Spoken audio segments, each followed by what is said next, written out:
سب سے پہلی آیت سورہ فاطر میں ہے کہ جس میں اللہ تعالیٰ جو ہے وہ تمام انسانوں سے یہ خطاب کر رہا ہے کہ ان شیطان لکم عدو، کہ یہ جو شیطان ہے یہ تمہارا کیا ہے، دشمن ہے۔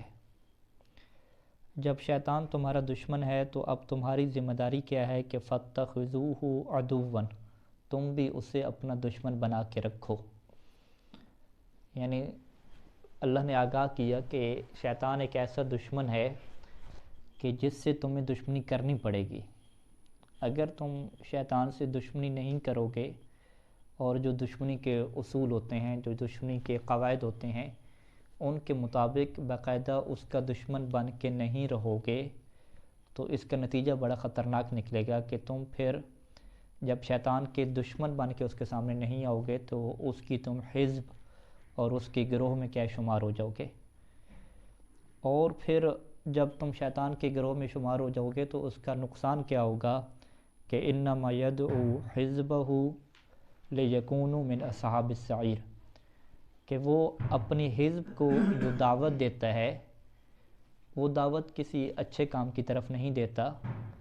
بلکہ وہ ایسے کاموں کی دعوت دیتا ہے کہ لیکونوا من اصحاب السعیر، کہ تاکہ وہ لوگ اصحاب السعیر یعنی جہنمیوں میں سے ہو جائیں اور ان کا ٹھکانہ جہنم ہو جائے۔ تو لہٰذا یعنی اللہ تعالیٰ نے اس آیت میں ہمارے نزدیک واضح فرما دیا کہ تم جب دنیا میں جا رہے ہو تو ایسا نہیں ہے کہ تم مطمئن ہو کے زندگی گزارو کہ ٹھیک ہے جی ہم بڑے مطمئن طریقے سے زندگی گزار رہے ہیں اور ہماری کسی سے دشمنی نہیں ہے، سب لوگ ہمارے چاہنے والے ہیں، کسی سے کوئی تعلقات ہمارے خراب نہیں ہیں، ہمیں دشمنی نبھانے کے لیے کوئی حفاظتی اقدامات وغیرہ نہیں کرنے۔ اللہ نے فرمایا نہیں، ایسی صورتحال نہیں ہے، یعنی تم بڑی خطرناک صورتحال میں جا رہے ہو کہ شیطان جو ملعون ہے، جس کے پاس بہت بڑا ایکسپیرینس اور بہت بڑا تجربہ ہے انسان کو گمراہ کرنے کا، وہ تمہارے دشمن کے طور پہ تمہارے ساتھ ہے، اور اگر تم نے اس سے دشمنی نہ کی، باقاعدہ تم اس کو دشمن بنا کے نہ جیے، تم نے شیطان کے ساتھ نہ لڑا، اس کو دشمن بن کے اس کے ساتھ مقابلہ نہ کیا، تو پھر انجام بہت برا ہونے والا ہے کہ پھر تمہارا شمار جو ہے وہ اسی کے حزب میں سے ہو جائے گا، چونکہ تم اس کے ساتھ دشمنی نہیں نبھا رہے۔ تو جو انسان کسی دشمن سے دشمنی نہیں نبھاتا پھر وہ دشمنی کے اصولوں کو چھوڑ دیتا ہے۔ جب وہ دشمنی کے اصولوں کو چھوڑ دیتا ہے تو پھر نتیجتاً وہ اس کے گروہ میں کیا چلا جاتا ہے اور پھر اس کا کیا ہو جاتا ہے، نقصان ہو جاتا ہے۔ تو یہ پہلا مرحلہ ہے کہ ہم سب کو اپنے ذہن میں بٹھانا ہے کہ ہم اگرچہ کسی سے ہمارا لینا دینا نہ ہو، ہم اپنے الگ کمرے میں ہوں، ہمارا اپنا سارا سیٹ اپ ہو، اپنا کھانا پینا، اپنا پڑھنا، کچھ بھی ہو، تو پھر بھی ہمارے اوپر کیا ایک دشمن کیا مسلط ہے۔ اس دشمن کا کیا کردار ہے قرآن مجید کی آیات میں واضح ہے کہ یہ انسان کے دل میں وسوسہ پیدا کرتا ہے اور الٹے سیدھے خیالات اور جو ایسے کام کے جو اس کو جہنم کی طرف لے جائیں ان کاموں کے آئیڈیے اور ان کاموں کے تصورات کیا اس کے ذہن میں ڈالتا ہے۔ پھر اس سے بڑھ کر ایک اور چیز جو انسان میں اللہ نے رکھی کہ انسان کا جو ایک نفس ہے، نفس امارہ بالسوء، کہ جو خود انسان کے اندر کی ایک طاقت ہے کہ جس کا کام یہ ہے کہ انسانوں کو برائی کی طرف اس نے دعوت دینی ہے۔ ہم سب جانتے ہیں کہ لفظ جو امارہ ہے، یعنی قرآن مجید کی یہ بھی آیت ہے کہ امارہ جو ہے وہ حکم دینے سے ہے، اور امارہ جو ہے یہ ایک ایسا لفظ ہے کہ جس سے ہم مبالغہ کے لیے کیا استعمال کرتے ہیں کہ بار بار کیا حکم دینا، بار بار کیا لے جانا۔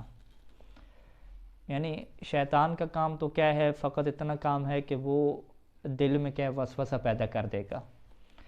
لیکن جو نفس کا کام ہے اس کا کام کیا ہے کہ وہ فقط وسوسہ پیدا نہیں کرے گا بلکہ بار بار اس کا حکم دے گا، کہے گا کہ یہ کام کرو، یہ کام کرو، یہ کام کرو، یا اچھا کام ہے تو یہ کام تم نہ کرو، بار بار کہے گا کہ یہ کام کیا نہ کرو۔ اور نفس امارہ کے بارے میں جو ہے وہ اللہ کے رسول کی یہ حدیث ہمارے سامنے موجود ہے کہ اعدى عدوك یا عاد عدوے کا نفس کا التی بین جنبے کا، کہ تمہارا جو سب سے بڑا دشمن ہے وہ خود تمہارا اپنا نفس ہے، جو بین جنبے کا، کہ جو تمہارے اپنے دو پہلوؤں کے درمیان میں ہے۔ تو یہ وہ خطرناک دشمن ہو گیا کہ جو ہمارے پاس موجود ہے، کہ جو شیطان سے بھی زیادہ کیا ہے، خطرناک ہے۔ تو بس ہمارے سامنے یہ چیز واضح ہو گئی کہ ہماری زندگی کوئی سکون کی زندگی نہیں ہے، ہماری زندگی اس بندے کی زندگی کی طرح نہیں ہے کہ جس کی کسی سے کوئی دشمنی نہیں ہوتی اور وہ آرام سے جی رہا ہوتا ہے۔ نہیں، ہمیں دنیا میں بھیج دیا گیا اپنے دشمن سے لڑنے کے لیے، یعنی ہماری زندگی کٹے گی اور ہماری زندگی گزرے گی اور بسے گی تو اسی لڑائی میں بسے گی کہ ہمیں خود سے لڑنا پڑے گا۔ کیونکہ ہمارا نفس جو ہے وہ ہمیشہ ہمیں ایسی کاموں کی طرف دعوت دے گا کہ جو ہماری بھلائی کے لیے نہیں ہوں گی، کہ جو ہماری تباہی کے لیے ہوں گی، نہ فقط آخرت کی تباہی بلکہ اس دنیا کی بھی تباہی۔ کیونکہ ہم یہ جانتے ہیں کہ انسان کا نفس ہمیشہ انسان سے سکون کو مانگتا ہے، انسان کو یہی کہتا ہے کہ سوئے رہو، ابھی بڑا ٹائم ہے، موبائل وغیرہ چلا رہے ہیں تو انٹرٹینمنٹ کی چیزیں، تفریح کی چیزیں دیکھتے رہو، چاہے وہ فلمیں ہوں، چاہے وہ ڈرامے ہوں، کوئی مزاحیہ پروگرام ہوں، اسی طریقے سے گپ شپ کا ماحول ہو تو گپ شپ کرتے رہو۔ تو نفس تو اسی چیز کی طرف انسان کو لے کے جاتا ہے کہ آپ مکمل آرام کریں، سوئیں، کھائیں پئیں، خوب کھیلیں اور انٹرنیٹ وغیرہ کا استعمال کریں اور تفریح کے طور پہ اپنے ٹائم کو پاس کریں، جیسا کہ کہتے ہیں کہ میں ٹائم کو کل کر رہا ہوں، ٹائم کو مار رہا ہوں۔ اس کی وجہ سے کیا ہوتا ہے کہ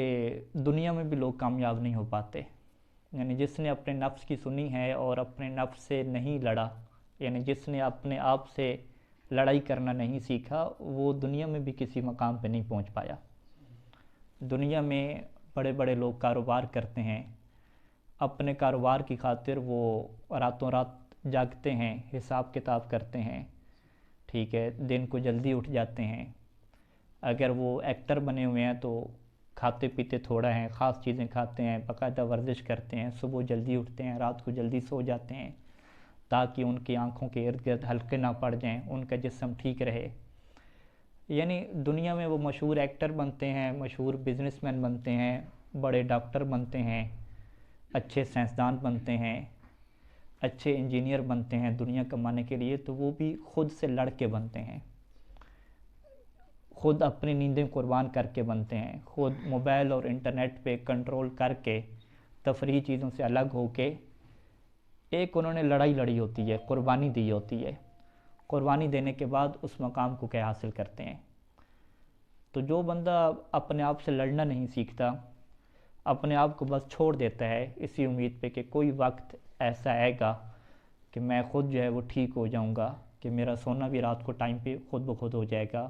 اٹھوں گا بھی میں ٹائم پہ، صبح درسوں پہ بھی چلا جاؤں گا، موبائل سے بھی میرے سیٹ ہو جائیں گے، نیٹ وغیرہ پہ میں جو ٹائم ضائع کرتا ہوں یہ بھی خود بخود کنٹرول ہو جائے گا۔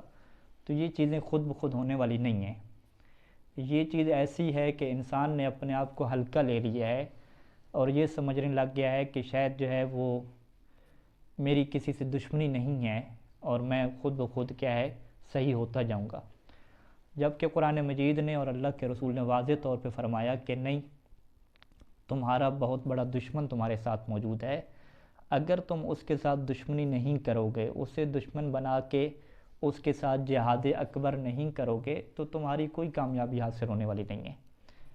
لہٰذا ہم سب کو اس بات کی طرف بار بار سوچنا ہے، اپنے نفس کے بارے میں سوچنا ہے کہ خود بخود چینج ہونے والی اور تبدیل ہونے والی کوئی چیز بھی نہیں ہوتی، خود اپنے آپ سے لڑنا پڑتا ہے، اپنے آپ کو مضبوط بنانا پڑتا ہے۔ جو بندہ عمر کے اس حصے پہ پہنچ گیا، 20 سال 30 سال 35 سال عمر ہو گئی اور ابھی تک وہ صبح ٹائم پہ نہیں اٹھ پاتا، رات کو خود کو ٹائم پہ نہیں سلا پاتا، انٹرنیٹ کے حوالے سے اس کا کنٹرول نہیں ہے اپنے اوپر، درس کے حوالے سے اپنے آپ کو پابند نہیں کر پاتا، وہ ایک کمزور انسان ہے کہ جو اپنے نفس کو قابو میں نہیں کر پا رہا۔ اور یہ ایک واضح سی بات ہے کہ جو انسان اپنی خواہش اور اپنی نفس کی سننا شروع کر دیتا ہے تو وہ مزید مضبوط اور پکی ہو جاتی ہے خواہش، اور آخر میں ایک ایسے درندے کی طرح بن جاتی ہے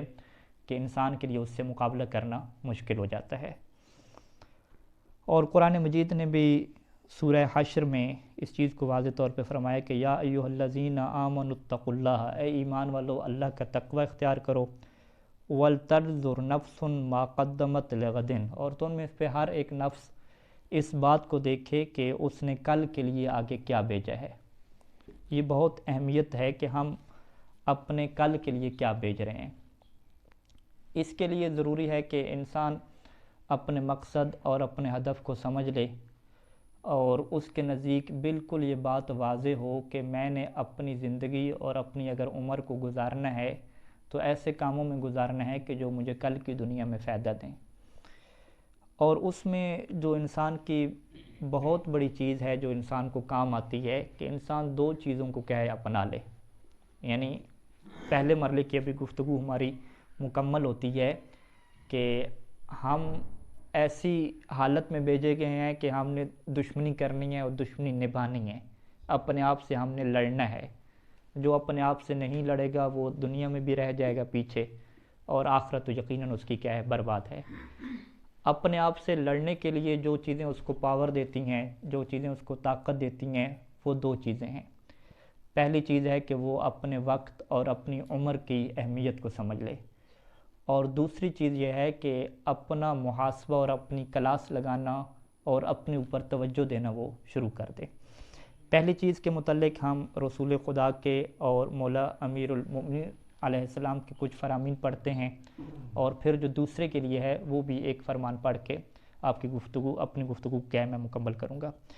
اللہ کے رسول نے یہ فرمایا تھا کہ کن علی عمرک اشح منک علی درہمک و دینارک،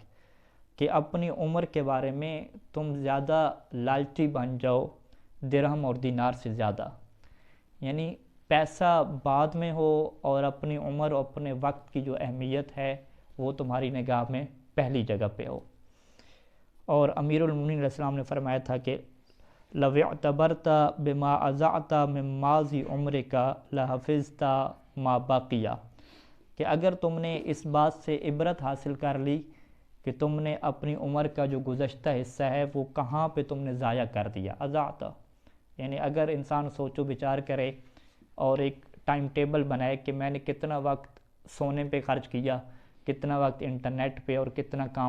کتنا عمر میں نے فضول کاموں میں خرچ کی، اور انسان کو عبرت فوراً ایک دل کے اندر سے آواز آ جائے کہ تم نے تو اپنی گزشتہ زندگی کا بہت بڑا حصہ ضائع کر دیا ہے۔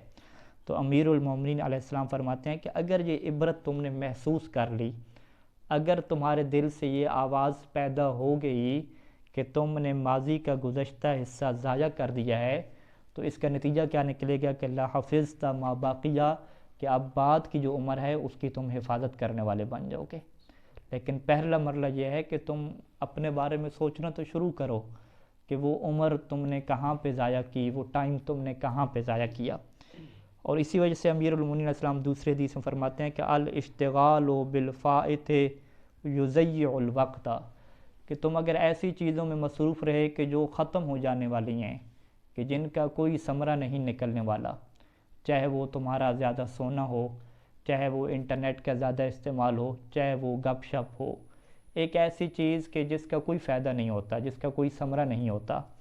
اگر تم اس چیز میں مشغول رہے تو امیر المؤمنین علیہ السلام فرماتے ہیں کہ یہ چیز تمہارے وقت کو ضائع کر دے گی۔ اور پھر مشہور یہ محاورہ ہے کہ جو وقت کو ضائع کر دیتا ہے پھر وقت اسے ضائع کر دیتا ہے۔ تیسرا فرمان کہ اشتغال النفس بما لا يصحبها بعد الموت من اکثر الوہن، کہ اگر انسان کا نفس ایسی چیزوں میں مصروف ہو جائے کہ جو چیزیں موت کے بعد اس کا ساتھ نہیں دیں گی، تو یہ من اکثر الوہن، یہ چیز انسان کے نفس کو بہت زیادہ کمزور کر دیتی ہے، انسان کو بہت کمزور بنا دیتی ہے، اور پھر انسان اپنے آپ سے لڑنے کی صلاحیت بھی کھو بیٹھتا ہے۔ تو لہٰذا یہاں پہ مولا نے فرمایا کہ اپنے اوقات کو انہی کاموں میں مشغول رکھو کہ جو کام موت کے بعد بھی تمہارے ساتھ رہیں۔ اگلا فرمان کہ شر ما شغل بہ المرء وقتہ الفضول، اپنے وقت کو فضول کاموں میں خرچ کر دینا یہ انسان کے لیے سب سے شر ہے اور سب سے بڑی کیا برائی ہے۔ اور پھر اگلا فرمان کہ من اشتغل بغیر المہم ضیع الاہم، کہ جو غیر مہم کاموں میں مشغول ہو گیا تو وہ اہم چیزوں کو ضائع کر دے گا۔ اور اگلا فرمان کہ احذروا، اے انسانوں ڈرو، ضیاع الاعمار فیما لا یبقی لہم، کہ اپنی عمر کو اس کاموں میں خرچ نہ کرو کہ جو کام تمہارے لیے باقی کبھی نہیں رہیں گے۔ فَفَائِتُهَا لَا يَعُودُ، یہ اگر عمر گزر گئی تو یہ دوبارہ واپس آنے والی نہیں ہے۔ یہ چند ایک فرامین آپ کی خدمت میں نقل کیے کہ امیر المؤمنین علیہ السلام اللہ کے رسول ہر موڑ پہ انسان کو یہ بتاتے رہے کہ دیکھو اپنے بارے میں سوچنا کہ کہیں تم عمر ایسے کاموں میں خرچ نہ کر دو کہ جن کا کوئی فائدہ نہ ہو۔ اور اس کے بعد دوسرا مرحلہ آتا ہے، یعنی میں اپنی بات کو سمیٹوں اور خلاصہ کر لوں کہ پہلے مرحلے میں ہم سب کو یہ سوچنا ہے کہ ہمارا نفس کیا ہے اور ہماری دشمنی کس سے ہے، اور ہم نے دشمنی نبھانی ہے، اپنے آپ سے لڑنا ہے۔ اگر ہم نہیں لڑ سکتے تو ہم رہ جائیں گے، پیچھے رہ جائیں گے۔ دوسرا مرحلہ میں کہ مشکل اس میں کہاں آ رہی ہے کہ ہم وقت کی اور اپنی عمر کی اہمیت کو سمجھ لیں۔ اور تیسری جو چیز ہمارے لیے معاون ثابت ہوگی اپنے آپ سے لڑنے میں، وہ ہے محاسبہ نفس، اپنی کلاس لگانا، اپنی عدالت لگانا۔ دیکھیں انسان جب اپنے بارے میں نہیں سوچتا تو وہ کچھ کر بھی نہیں سکتا۔ یہ ایک محاورہ موجود ہے کہ جو انسان بڑا سوچتا نہیں ہے وہ کبھی بڑا کر بھی نہیں سکتا۔ ہم اپنے بارے میں سوچنا ہم لوگوں نے چھوڑ دیا ہے۔ اس کی وجہ کیا ہے کہ ہماری ساری زندگی جو ہے وہ اسی کام میں لگی ہوئی ہے کہ جب تھوڑے بہت پریشان ہوں تو چلیں دوست سے کوئی گپ شپ لگا لیں، چلیں انٹرنیٹ پہ کوئی مزاحیہ قسم کی فلم دیکھ لیں، کوئی ڈرامہ دیکھ لیں، تاکہ ٹائم گزر جائے اور ذہن کیا ہو جائے، فریش ہو جائے۔ یعنی کوئی بھی زندگی کا ایک ایسا مرحلہ آتا ہے کہ جس مرحلے میں رک کے ہمیں اپنے بارے میں سوچنا تھا، وہ مرحلہ بھی ہم نے دوسروں کے ساتھ گپ شپ میں اور تفریحی چیزیں دیکھنے میں ضائع کر دیا۔ ابھی کوئی ایسا ٹائم ہمارے بارے میں نہیں مل رہا کہ جس ٹائم پہ ہم رکیں اور اپنے بارے میں سوچیں کہ میں کون ہوں، میں کہاں سے آیا ہوں، میری زندگی کیسے چل رہی ہے، میری ترتیب کیسے چل رہی ہے، میرے درس کیسے چل رہے ہیں، میں نے کہاں پہ جانا ہے، میرا مقصد کیا ہے، نہیں سوچ رہے۔ جب انسان اپنے بارے میں سوچنا چھوڑ دیتا ہے، اپنے آپ کو ٹائم دینا چھوڑ دیتا ہے، تو وہ پھر تباہی کے دانے پہ چلا جاتا ہے۔ اسی وجہ سے روایات میں یہ چیز ملتی ہے کہ امام علیہ السلام یہ فرماتے تھے کہ کم از کم اذا آویت الی فراشک، کہ جب تم اپنے بستر کی طرف آؤ تو فنظر، تو پھر تم اپنے بارے میں نگاہ کرنا شروع کرو۔ ابھی حالات یہ بن چکے ہیں کہ جب ہم بستر میں جاتے ہیں تو موبائل ہمارے ہاتھ میں ہوتا ہے، وہی موبائل پہ چیزیں دیکھتے دیکھتے ادھر ہی نیند آ جاتی ہے، سو جاتے ہیں۔ یعنی ایک ایسا ٹائم کہ جسے امام نے یہ بتایا تھا کہ اس ٹائم پہ تم نے اپنے بارے میں سوچنا تھا، اپنے مستقبل کے بارے میں سوچنا تھا، اپنے ماضی کے بارے میں سوچنا تھا، اپنی عبرت وقت کے بارے میں لینی تھی، وہ ٹائم بھی ہم نے کس میں نکال دیا؟ انٹرنیٹ اور موبائل پہ نکال دیا۔ تو لہٰذا ضروری ہے کہ ہم انٹرنیٹ اور وائی فائی کو آف کر دیں اس ٹائم پہ جب آپ بستر پہ جائیں، اور امام کے اس کہنے کے اوپر عمل کریں کہ فنظر ما سلکت فی بطنک، کہ تم دیکھو کہ تمہارے پیٹ میں جو آیا ہے وہ کہاں سے آیا ہے، وما کسبت فی یومک، آج کے دن تو نے کیا کچھ کیا اس بارے میں تم سوچو، وذکر، اور تم یاد کرو کہ انک میت، کہ تم نے مر جانا ہے اور تمہارے لیے کیا ہے؟ ایک قیامت ہے۔ اس چیز کو تم سوچو، بار بار دیکھو۔ اور اسی وجہ سے امام کاظم علیہ السلام فرماتے تھے کہ لیس منا من لم یحاسب نفسہ کل یوم، کہ وہ ہم میں سے نہیں ہے کہ جو اپنا محاسبہ نہیں کرتا، اپنے آپ کی کلاس نہیں لیتا، فی کل یوم، ہر دن، یعنی ہر دن روایات میں ہے کہ ہر دن ایک ساتھ ایسی ہو کہ انسان بیٹھے، نیٹ وغیرہ آف ہو، دوستوں سے رابطہ کٹا ہوا ہو، کسی جگہ پہ کوئی ذہن نہ ہو، فقط اور فقط سوچ رہا ہو تو اپنے بارے میں سوچ رہا ہو۔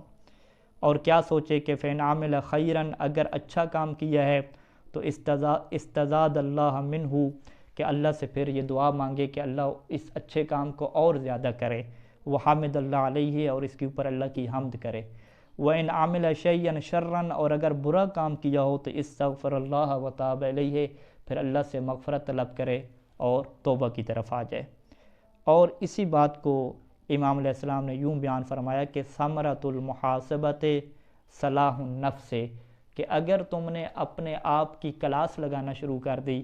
اپنے بارے میں سوچنا شروع کر دیا، اپنے آپ کو ٹائم دینا شروع کر دیا، اپنا محاسبہ کرنا شروع کر دیا، تو اس کا ثمرہ کیا نکلے گا کہ صلاح النفس ہے، کہ پھر تمہارا جو نفس ہے وہ سیدھا ہو جائے گا، اس کے اندر اصلاح ہو جائے گی۔